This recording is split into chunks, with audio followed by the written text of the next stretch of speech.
안녕하세요. 2018학년도 대수능을 위한 저희 마지막 강좌입니다. EBS 2 연계 교재 최종 점검 강북지리 강동균입니다. 선생님 30대에서 찍는 마지막 강의, 39살에 찍는 마지막 강의이자 여러분들이 애타게 기다렸던 강의가 됩니다. 그래서 이 강의에 대한 안내는 금방 끝내고요. 보다 현실적인 거를 얘기해 드리려고 하는데요. 총 강좌 수 10강입니다. 강의 시간을 일부러 50분을 넘기지 않으려고 애썼어요. 왜냐하면 급하게 듣는데 강의 시간이 길면 여러분 너무 지칠까 봐 정말 핵심만 이렇게 갖고 왔습니다. 그다음 자료실에 있는 부교재 정말 선생님 심혈을 기울여서 만든 만큼 그것만큼은 꼭 출력을 해서 강의와 함께 잘 봐주시고요.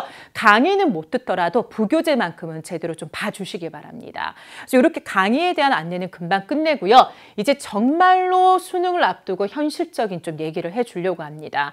지금 여러분들이 수능이 얼마 남지 않은 시점에서 또 학교에서는 사실상 어느 순간 이제 거의 자습이 많아지고 있는데 뭘 해야 될지 몰라서 오히려 우왕좌왕하고 있는 시기가 지금이에요. 근데 지금 이때는 문제풀이만 해서도 안 되고 개념만 해서도 되지 않는 두 개 모두를 다 갖고 가야 돼요. 즉 연계교재인 수특수안에다가 기출문제를 푸는데 계속해서 틀리는 내용들이 있을 거예요. 그 경우에는 해설지가 아니라 내가 여태 봐왔던 단권화한 개념서라든가 개념 노트를 통해서 개념을 다잡아야 합니다. 즉 자신이 부족한 부분을 문제를 통해서 판단하고 그거를 철저히 보강해야 하는, 즉 보수 공사가 이루어져야 하는 시기가 현재입니다. 다음 전략 두 번째 볼까요? 선택과 집중입니다. 이거야말로 뻔한 말 같지만 불안한 마음에 아는 거 또 보고 모르는 거는 대충 넘어가면서 책 한 권을 쭉 가게 돼요. 근데 그게 아니라 하천지형 중에서 내가 상류와 하류를 이제 확실히 알고 있다면 과감하게 마음을 먹고 패스하세요.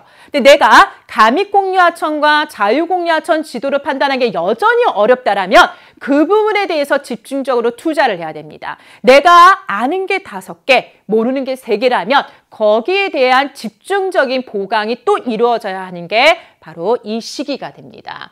이렇게 하는 과정이 힘들 수 있어요. 왜 계속 틀리냐? 나의 뇌구조와 맞지 않기 때문에, 나한테는 너무 어렵기 때문에. 근데 그걸 포기한다라면 대수능에서 여러분의 점수는 향상되는 게 아니라 똑같아지거나 오히려 등급이 내려가게 됩니다. 항상 힘든 거를 여러분 이겨내야 되고요. 이제 전략 세 번째 가보도록 할게요. 뼈대 위에 이제 살을 채워나가는 시간입니다. 선생님 이번 연계교재, 부교재에서 가장 신경 썼던 게 이 부분이에요. 뭐냐? 되게 그냥 자유공유하천하면 범람원, 자연재방, 배우습지 익숙해요. 근데 그것만으로는 등급 향상이 어려운 게 되게 디테일한 고급 선지와 같은 것들이 이제 출제가 돼요.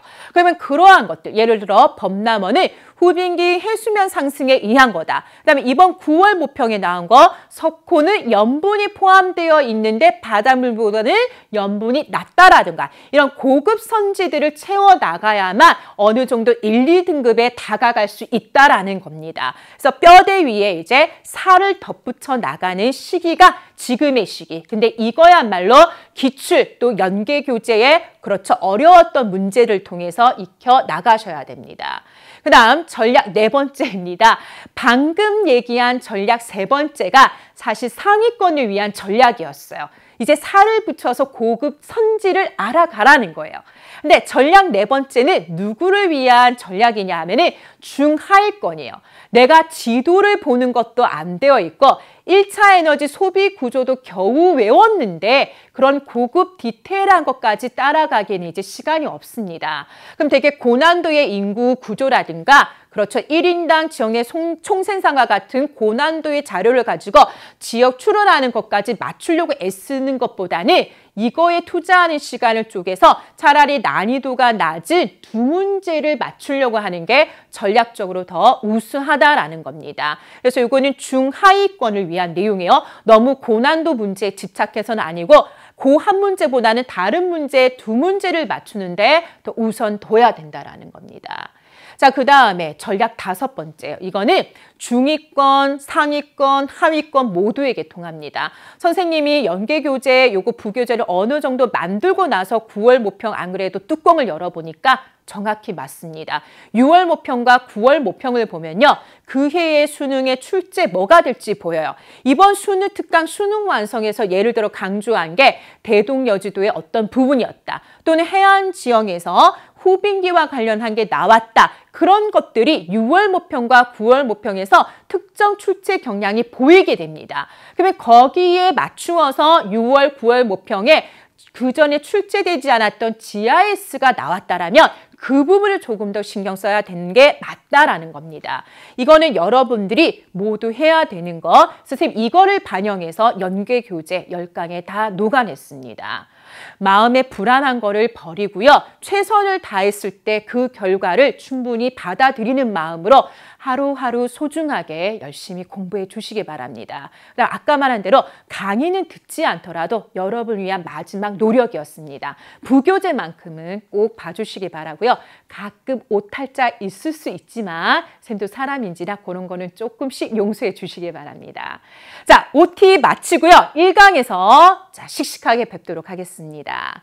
수고 많으셨습니다.